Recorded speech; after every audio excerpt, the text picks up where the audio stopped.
Hi everybody, Chris Stokes from Custom Fitness Personal Training Studio. It is Monday again and the studio is filled. It's awesome. I love these days.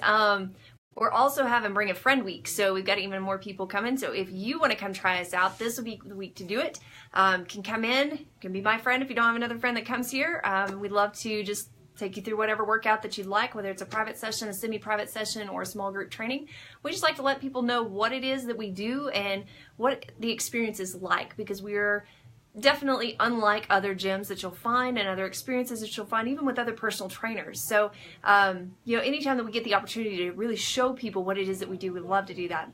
All right, so back in my office again because it's super busy out there and I can't video out there for you, so I apologize for that. I'll try to have some good exercises coming for you later this week, but right now, when is the best time to weigh? People ask me that all the time.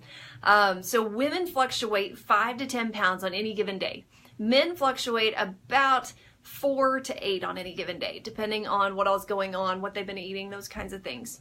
So that's our first thing to kind of understand, is that we can fluctuate throughout the day. So it is really important that if you are using weight as a unit of measurement on how your progress is, that you weigh at the same time every time that you do it. Now, depending on what your life is like, you'd probably agree that on the weekends you may eat differently than on the weekdays. And even some weekdays you would eat differently than other weekdays. So that would then tell us that due to our eating habits, perhaps that we should weigh on the same day each time. And I'll give you an example of this here in just a minute. But as you're going through this thought-wise, you've got to realize that each and every day is a little bit different. Now, what exactly is weight? Well, weight is not only the combination of what our body contains, so our bones, our organs, our skin, but also our current fluid levels, our current digestive levels, how much food is in our digestive tract at the time.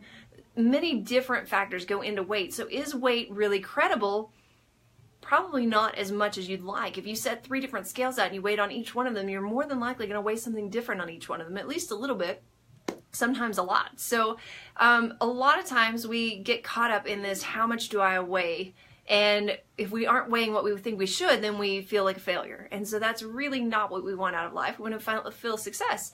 So in order to do that, we need to make sure that if we are going to use weight as one of our units of measurement, that we do make sure that we're weighing at the same time on the same day every week. So I had a client one time who was generous enough, and I say generous because mentally it's a tough thing to go through this, but she was generous enough over a 12-week period to allow me to weigh her weekly on Monday morning and on Friday afternoon. Now that was right before the weekend and that was right after the weekend. It was also morning versus afternoon. It was also different setups before that, as far as the week right before and the weekend right before. So the body responded differently as I had expected, but I wanted to be able to prove it to people. So I actually charted it for 12 weeks so I could show to people the difference in it. She was continuously 6 pounds off from either measurement. So every Monday she was 6 pounds lighter and every Friday she was 6 pounds heavier. Now, how is that if she's been eating crazy on the weekends? Well, it's because then she's weighing in the morning versus in the afternoon when her digestive system was heavier in the afternoon. So in the morning she hadn't eaten anything since the night before. The body had pretty well digested most of that, whereas in the afternoon she had just eaten all day long.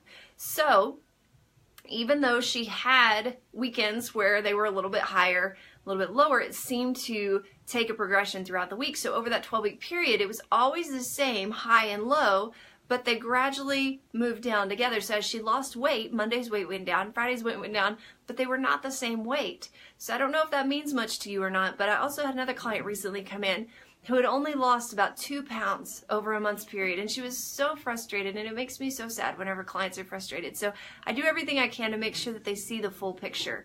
And for this girl, those 2 pounds don't sound like a lot. But then we get to measuring, and we do girth measurements, and we do body composition to where we measure for fat and muscle and those things. And we find out that she had lost 2 pounds, but she'd also lost 2 pant sizes. 2 pant sizes in 4 weeks, but she was upset because she had only lost 2 pounds. But that's mainly because she had built so much muscle and lost fat. So during that time with the body composition, she'd actually dropped about 3.5 percentage points on her body fat composition, which is huge. So I know that it's really hard to move beyond the scale and to think in results outside of that idea, especially as Americans, we tend to drill that in.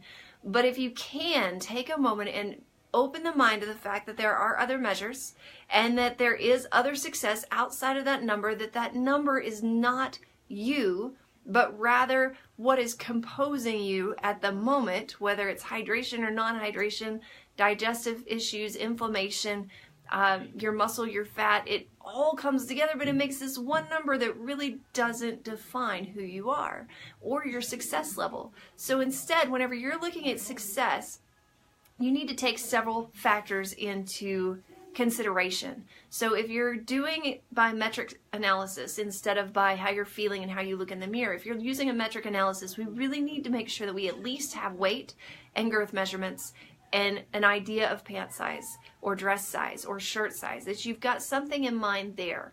But if you are doing this in a professional setting, then body composition is definitely a great way to add that in to have a more full view of who you are and what your success is, because we want to make sure that each and every one of our clients finds the success that they're looking for.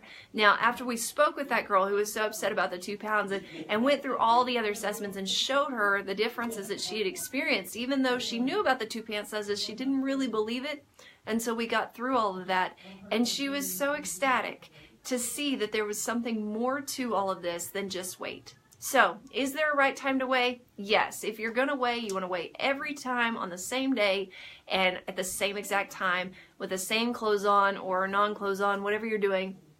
Make sure every factor is the same in order to get an accurate weight. But remember that that weight does not own you. That number does not define who you are or what success you've achieved, but rather look at a conglomeration of metrics if you're going to use those. Now, if you choose not to use metrics, how else could you measure your success? Well, you can always tape a picture of yourself up on the mirror from before and then look at yourself in the mirror for the after and see the differences. Photos are great, but you can also put like a goal outfit in your closet, something that's a little bit snug. Maybe it's a pair of pants or a dress or a shirt that just doesn't fit quite right. Put it at the front of the closet. Maybe every couple of weeks, try that on and see if it made a difference. See if it's any looser. It's not going to go from being super tight to fitting perfectly. It's going to go through progressions, little stages where you can start to see differences in it to where it feels a little bit better and a little bit better until it does fit perfectly. And then with any luck, it's probably going to keep going, and then you'll need a new goal outfit. So as you move through those progressive stages, remember that you are having and seeing success at every single stage. If you try that on and it's a little bit looser, it's a little bit different feeling, that's success. You've made progress. If it keeps going and you get to that perfect fit, that's huge progress. So every time that you experience a progress like that, a success like that, take the time to acknowledge it and to really celebrate the fact that you've done that. Acknowledge who you are and what you've done, because you are fantastic and you need to celebrate those little moments. We all too often wait for those huge milestones of when the scale drops to that number that we've been waiting for, and all too often it either takes too long or it doesn't happen for whatever reason that may be. So if you would like some more help on seeing the full picture and how you can achieve success day in and day out, making progress every day towards your goals, we'd love to talk with you. Feel free to give us a call, 806-322-3188, or shoot us an email at info@customfitness.biz. We'd be happy to set you up for a consultation where you can come in and just talk with us and see if we're the right fit for you.